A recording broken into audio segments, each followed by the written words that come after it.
I had a social services woman who spent more attention to me when I was 40, been invited into a home of the police chief, and who noticed more about me than a room full of garbage and children's underwear for months and months at a time that I could see. Dog shit all over the backyard, Angus piles, beer cans in the living room, and a house that was in a dire need of being cleaned, and a dog that wasn't being walked, and children who were coming home and learning to be latchkey kids to a dad whenever they saw him who wasn't there and was hoarding broken down vehicles in the name of being a quote mechanic, right? And we go to his room, and I know that firemen see things, and yes, his job is hard and all that, and it's not against firemen. It's just like, just look at the situation for what it is. In a case study, you would say, he happened to be the fire chief, and and the job is very demanding. And for certain people, those demands are a little harder to make and still probably take care of your other responsibilities as a man. Blah blah blah blah blah. Right? And that can happen to anyone, and it can just happen to people who work in any career.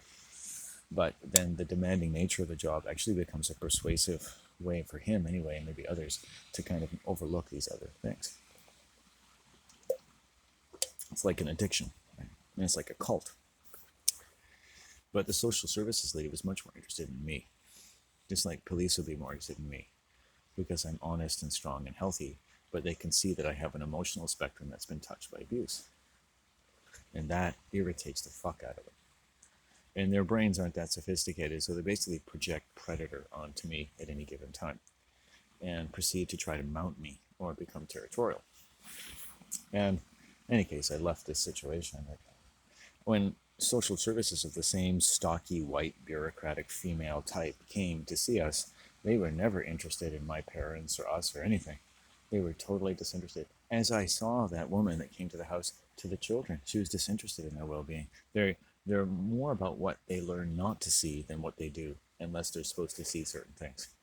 There's homes they will target and homes they won't. So social services and police will target certain people and they won't target others. They've got an entire cognitive array of algorithms for whom they target. When you don't apply a uniform set of parameters to every case, but rather can pick and choose to whom you do this and to whom you see this and don't see this, you're functioning like a sexually predatory cult. And the police and social services function that way. Lots of humans function that way. They don't apply a consistent set of rules to everyone around them. So their best friend can lie and cheat and steal. And then if they see someone else lying and cheat and steal, they think they should have the electric chair. It just doesn't make any sense. Hypocrisy is a pathology.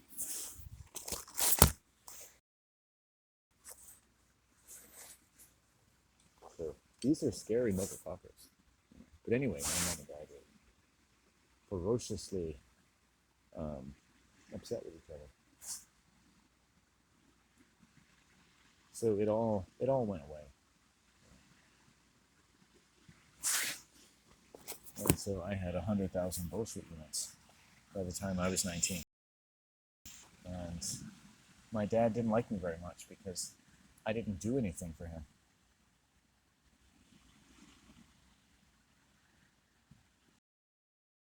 I didn't make him look good. I didn't make his life easier. And my other siblings were starting to go to work, going to school. They were going somewhere. I stopped going anywhere. Now, this is where the story really changes, doesn't it? Because now at 19, I was going to spend 3 years, let's say, doing nothing every day. No work, no school, not diagnosed with depression, nothing. No diagnosis, nothing. No medical, no psychologist, no counselor, nothing. No one even asked me how I feel. I stay home from school, I drop out of college, and I spend the next 2 or 3 years at home. Okay? And it only gets worse from there. Maybe I go for a walk, maybe I do this or that, but I'm not really doing anything. I don't have any money, it doesn't matter. I don't need money. I'm like a child still. I don't have any friends. Sometimes I maybe have the odd friend come by. They don't ask me what I'm doing. Or they go off to the military. During that time, I write a book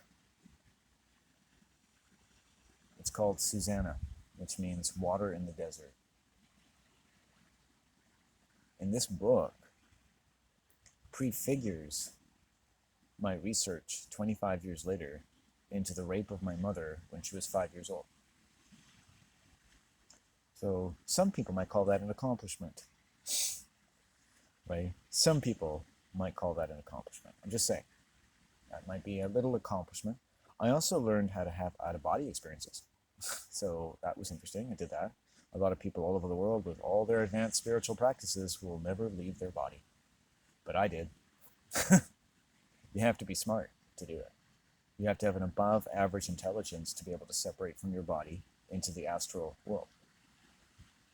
Only really smart people can do that. People with true power. It takes a lot of power to do that.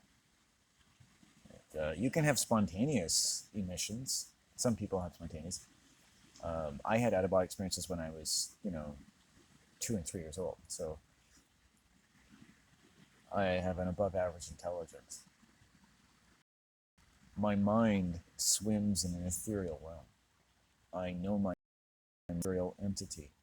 My mind is an entity unto itself. The world calls it my spirit. My body is made. My destiny is drenched in it.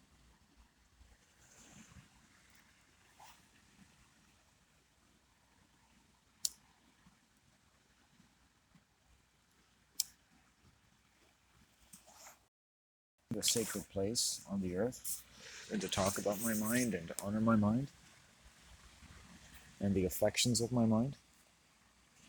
How my mind, and I have not yet done enough work to do so, to understand my and how they transcend time, or my father, and my family from its grief and woe. There are ways to do that. Ways that should be fun and joyful and shouldn't involve me slogging it out with a piece of my existence every day, which is basically what I do now. So I have a little bit of work to do. Being a happier person.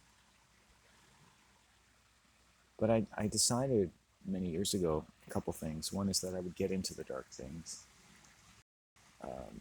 which has proven, I would say, worth it on this score, which is that I became way more aware of how people were treating me and what narcissism is and why I was so horrified and eager to put in my past all the types of relationships I've had with women. So pretty big deal without ever having any legitimate therapy. And any therapy I've had, I was stalked sexually by my therapist, male and female, since I was a child. So, all these, you realize that, you're up shit creek. Help you. Because I wasn't a double-jointed, bisexual, obese white girl, no one was going to publish my novel at the age of not a local college or nothing. I wasn't in the right demographic. A 22-year-old dyed-in-the-wool feminist man taught the rape of his mother when she was 5, using the character of Susanna, who finds her.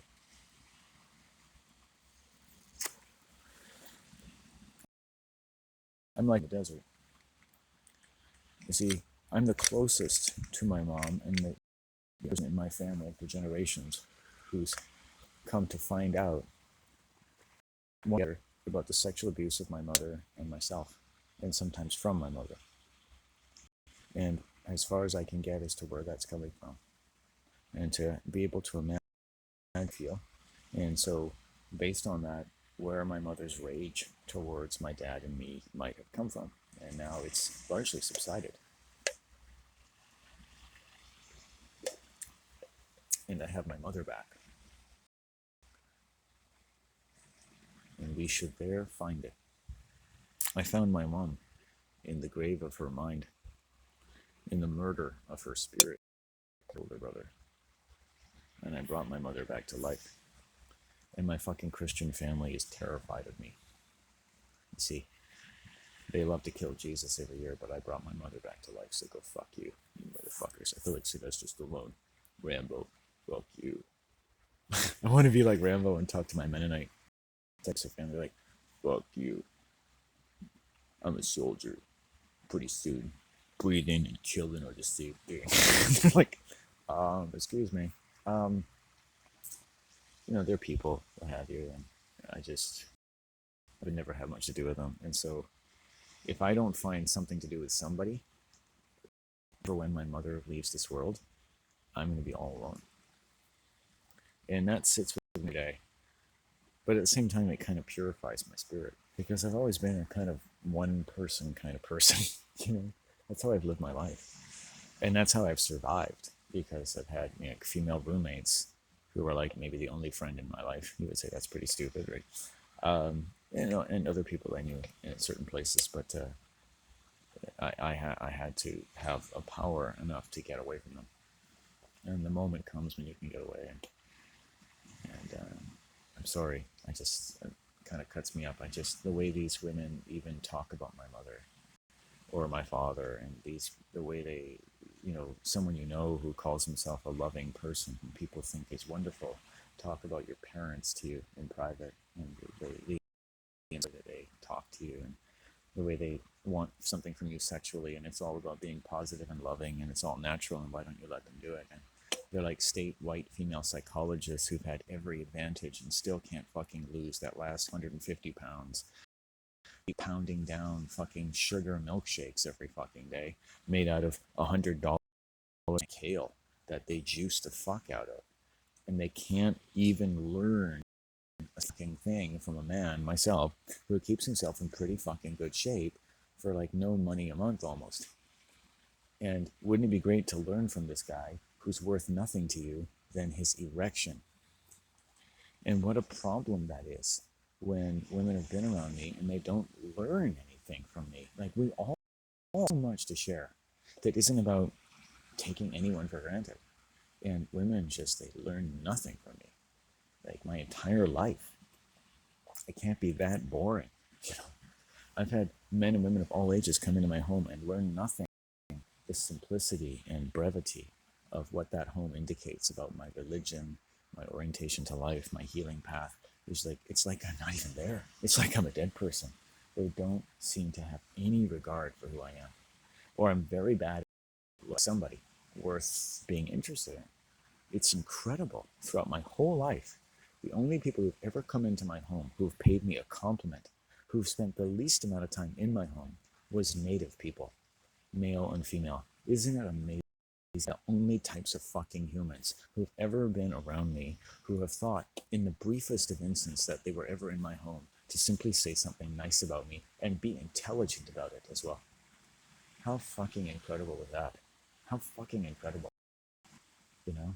Oh, that's my world.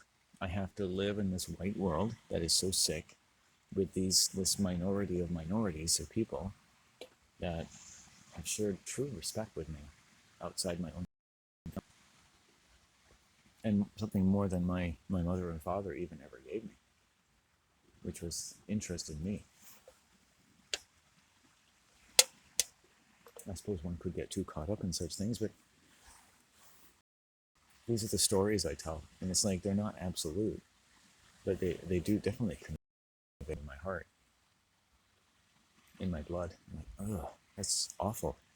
It's just that's just something simple. Like, when you talk about white people and white women and white men treat me and how they're probably treating other people, that they don't even see like all of these things to share, like whether they're artists or hippies or engineers or anything, they spend time. The logical extent of whatever they want is to rape me because they've eliminated me from an adequate provision for my voice, my space, what is clearly important to me that you might assume about the place that is my home, about me as a child with a mother and father. It's amazing how they just eliminate that from you. Like you're nothing. You just appeared out of some giant asshole, and your existence is simply to please them or to meet their needs. It's absolutely out of this world. Now, I know a lot of people probably aren't that sensitive, but it's like a lot of people think I just came out of a black hole. And there's the crow. They're connected to the void, the mystery, the black hole. And there's 3 of them too, sacred number. And I think maybe that's the only thing that makes sense. If like people treat me like like I've just come out of the black hole and I'm here to give you something or scare the fuck out of you. You know, and Raven will scare you or scare people if they're doing bad magic. To me, Raven scares me all the time. So I don't think it's because I'm doing bad magic, but it's because I'm bad magic all the time and erring probably along the way. And Raven has a lot of compassion. And I just like to take a medium view of things rather than get like, oh no, I'm just positive and wonderful. There's some birds that scare me. I tried to not let it scare me. I feel like it's disrespectful to be scared of them. But the owl and the raven scare the tits. In terms of their medicine, I mean, an owl is a beautiful thing. And there's a soundness like the law to the owl. It's very complementary to the crow and the raven. God, these go into the deeps of the ethers and say, if you're not sound with the deep, black, wonderful juice of heaven, that'll suck the life out of you as soon as your mother's nipples, then things might not go so well today. Why is that? Well, because it's medicine. Medicine is meant to be sound. It's coming in and saying, anything that's not sound, let's see if we can do a workaround. At least let's know that we're doing a workaround. If you're living in a home and you're living on eggshells, like the worst thing of it all, but the best thing you can do is just go, fuck, I live around eggshells around this person. I'm living on fucking eggshells, dude. Go write it in your journal and lock it up. Around my roommate, fill in the blank, I walk on eggshells. I don't know the next time they're going to do or say something or do something or not do something that's going to make me feel like they hate my guts. Or like this guy Landon who says that people have demons might actually be fucking right. And I better go see a psychiatrist immediately. If only because I listened to this guy Landon. I use the phrase demonic to honor my ignorance of the nature and extent of human violent behavior, as I've achieved some in its provenance in what I would call simply the mentality or mental state of any persons, and patterns of behavior I might equate with certain mental states that up to certain types or demographics of people or certain regions and places, as evidenced by the fact that their behavior, though in many respects as disconnected as a group as you might wish to object, bearing out certain patterns and compatibilities which are non-trivial and have an impact upon what I may take to be my obligation to understand from the cumulative impact range of human behavior that seems to have a cumulatively negative effect upon my mind. And as much as it does, always that much justified, and as no provision for any safety in terms of me ever beginning to talk about it and object to it, because it would make me more paranoid. So you may not be paranoid, you're not a schizophrenic. Groups of people who do crazy shit that you can pick up if you have a... That's why George Carlin, a lot of very smart people like listening to George Carlin, because he'll say things like that you've probably thought yourself, that there's nothing worse than groups of stupid people who, if you import other things from other writers and philosophers, who think that they can't possibly be wrong, and they're serving humanity and their God and doing something wonderful in life in the magical place that human beings go in order to be the best they can be, to deal with all your problems, knowing just how wonderful it is as well as they do, no matter what they fucking do to you, no matter how it fucking feels to you, no matter how much you want to cry rape every fucking second you have to live on the same planet as them, because this is the worst side of human group behavior. Okay? And I'm just importing different authors that you probably have read into that type of declaration. Huxley, Machiavelli, Twain, and that type of thing. The usuals, for us pseudo-intellectuals, right? Because I am a pseudo-intellectual. Let's take things back a little bit. I'm getting rather cavalier in my address, and getting colder in my body, in my flesh and blood. I'm enjoying myself, but the one thing about not having any viewers is that I can be anything I want, and I'd rather just be a pseudo-intellectual, because then you don't have the same responsibilities as a real intellectual. I'd rather be a pseudo anything. I'm a pseudo roofer. What do you do? I'm a pseudo roofer. What's that? Well, I don't really roof, but I like to think that I do. I just smoke a roofie every day. Oh, okay. I'm one of the village people. um, I'm a pseudo village person. I'm a pseudo doctor. Oh, what's that? Well, I'm not a real doctor, but I like it if people think that I am. But even though I don't want you to expect me to do anything that a real doctor could be expected to do, and I don't have a Porsche, and I can barely afford a coffee for myself. Oh, okay. My family doctor had a Porsche, and I really thought he worked hard. There was one doctor I knew worked hard and just kind of bore it admirably, and the smart stand-up kind of guy was my doctor growing up. And even though I'm not sure he was always someone I could really talk to, it's very hard to find someone or a doctor you can really talk to who's been domestically abused, right? I want to take a moment to thank him and his family. I always felt intimidated by him because especially since I came into his clinic with some issues about assault, and I met one Chinese man who just, no offense to the Chinese, but Oriental man who finished, school in Canada, probably UBC. I could tell he was fairly new to being a doctor. And here I err on the side of perhaps being subjective, what you might call a nice bedside manner toward me. And so he eventually erupted in anger and left the room. And there was another white female that was there, and I won't go into details, but she also became unnecessarily aggressive with me. And I've since been introduced to other human beings who are like this. It's certainly not all doctors. And I really felt like it was my fault. I really did. I mean, because when you have professionals behave this way to you, what are you? You're 26 years old. You're a guy. Maybe you have a strong energy. I had tattoos. Once the Oriental saw they had tattoos, the game was over. He was really intimidated by that. And it's like, I'm not in a gang, dude. I'm from some sort of wasp skinny poet who decided to go get a tattoo because I drew a picture on a piece of paper that I thought was connected to my blood and my destiny. I mean, why else would you get a tattoo, right? I should work for tattoo artists. And I did, and it's still on my arm, and I could tell you what it is and what it means, but nobody ever asked me. Girls will look at it, it's like, oh, it's got a lizard kissing another lizard. How romantic. I swear no one ever fucking asked me what it means. I never get to talk about myself, including my own fucking body. I've walked around summers with my shirt off like half the time, and not one woman has ever asked me about symbols on my body.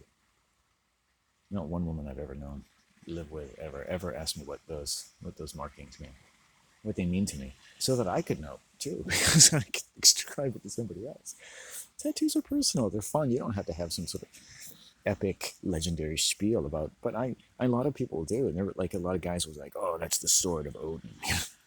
These are the bones of my ancestors wrapped into my epidermis." And they look cool, and they're meant to look cool, and I think that's not really. I wouldn't want to disrespect. I mean, I think tattoos are cool. I think anyone who gets a tattoo, it's interesting what you put on your body. I think tattoos, you see movies, they're put on celebrities and stuff that they're not real tattoos. So that kind of sucks. I think the fake tattoo thing sucks. But if that's a real tattoo that somebody has, that's because that means they really put that on their body permanently, right? I don't want to know the ones that you just put on to look cool, right? I mean, that's self-expression as well, and it's cool, but it's something different. It's like between masturbating and actually sticking your dick into a vagina, which I've never done. But I have got a tattoo. Or two. I think I got one on the back of my head. I'm not quite sure where I got that one. No. I was, it's good, I don't want to talk about them too much. It wasn't for gang things. They were just artsy things I wanted to do. I did it for the personal healing sort of reason. Just because I could, I guess.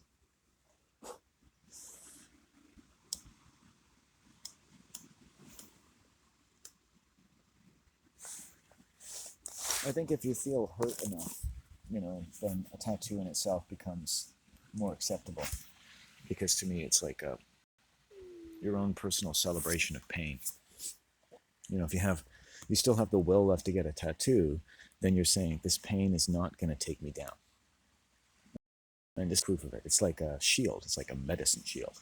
It's a magic. It's a ceremonial magic put into your fucking skin. It's the way tribes people from all the great nations of the world necessarily have put tattoos or painted their faces or anything like that, or worn the mask of the wolf one night around the fire and scared the shit out of the ladies. um, the men can take on the energy of animals and birds and bears, you know.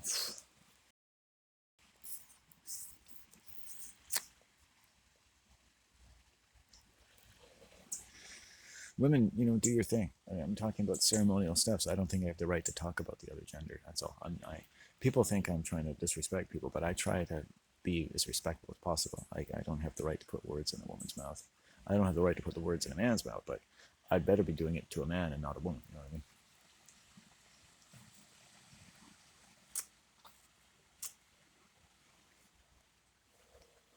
I better be putting food in your mouth, putting wisdom.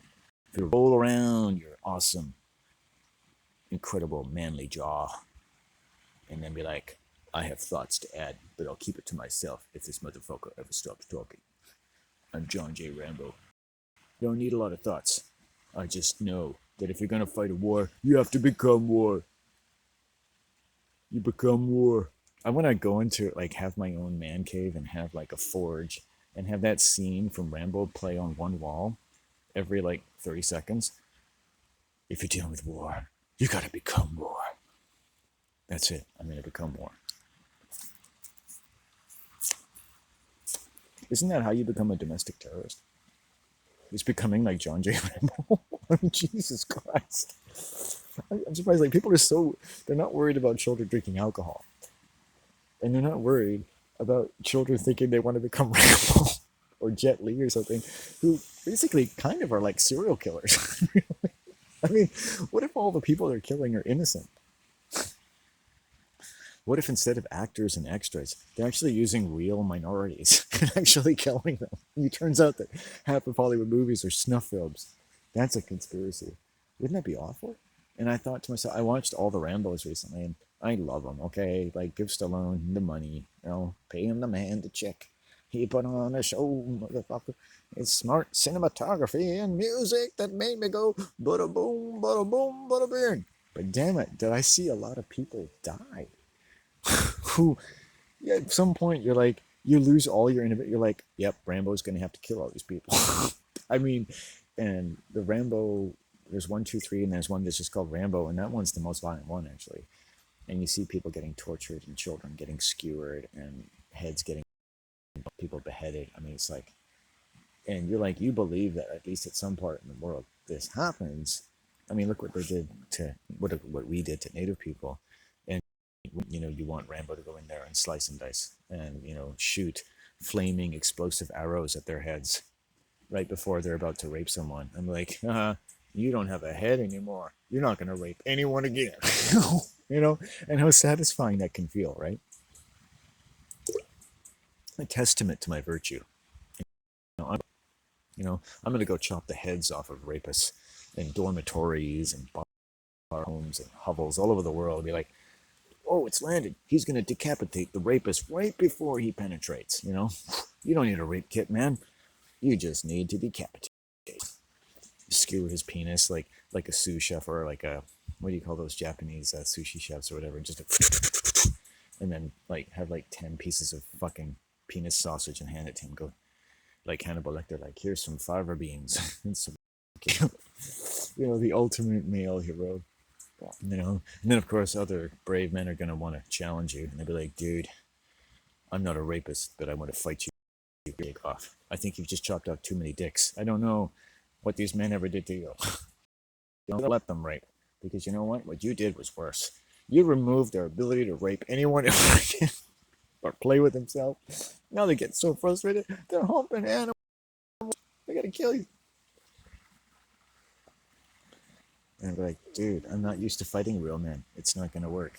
I've got to run, and then I'll start running like a little girl. Run and I'll run. I'll get in really good shape. And I'll be running around the world continually like Superman. And get me, man. I'm running. I'm running. I'm running so fast. None of them gonna find me. Last that I'll run up behind them while they're chasing me, and then I'll stick a sword in their back. And some coward becomes the ultimate hero again, and I win. I win everything. I won everything. No one can defeat me. The ultimate power in my own mind. I love the mind, eh? can go round and round and up and down. But I think movies waste our imagination, don't they? I think they waste our imagination. I love it. I love wasting my imagination, like a crackhead or life. I'm just like, give it to me. I come home. I have a hard day. I turn Rambo, and it's like I have a bowl of ice cream or some fruit, and get in my sleeping bag. My mom is okay. Everybody's like, okay, I can watch Rambo. That's a good day. I can watch it. I'm not happy with the overall effect it has on me, or the lack of sleep that I get, usually about 2 or 3 in the morning, because I've looked at the Netflix screen or TV in certain shows, and it's just a lot of death, a lot of killing, and I'm like, there are messages in here. There are little messages about what men should expect of themselves and what life's about, and how violent we're ready to admit it is in our entertainment, which is basically a little bit better than snuff for the human mind, because none of this is realistic. And certainly Burmese government soldiers should not be skewering children, if indeed that has ever happened. And I don't know, that things about the world like Afghani child soldiers becomes a part of Rambo that isn't a part of most people's awareness or education. And that there's all kinds of troubling things, but we insulate cinema from troubling questions because we don't think that it's really its fault. We don't see it as propaganda or produced. Of course, Rocky and Rambo look amazing. They look better to you than I do. Like, oh man, don't knock Rambo, because I love Rambo. I watch Rambo. Rambo's a pretty amazing dude.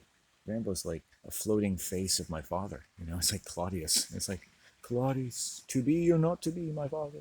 Um, and, I love the guy. And then it's like, but what does Sylvester Stallone have to do with my life? He's just an actor. And the moment you expect this magical connection to mean something, it disappears. It's just there on an imaginal level. How many people spend an hour a day imagining their in his face, and him being happy, strong, and that he wants your strength, and you share a bond across time that can never be broken? Did your father share enough of that strength with you? Did your abstract faculties that are designed to find your father in an ethereal field of the interest of his flesh and blood and your mother's flesh and blood in the rawness of your flesh and blood, that should make its way into their minds as well as it makes its way into our lives and lives as though in time itself, and in the very tides of the ocean and the moon and sun and stars, in the movement of the hummingbird and in the presence of the spider and the sea wolf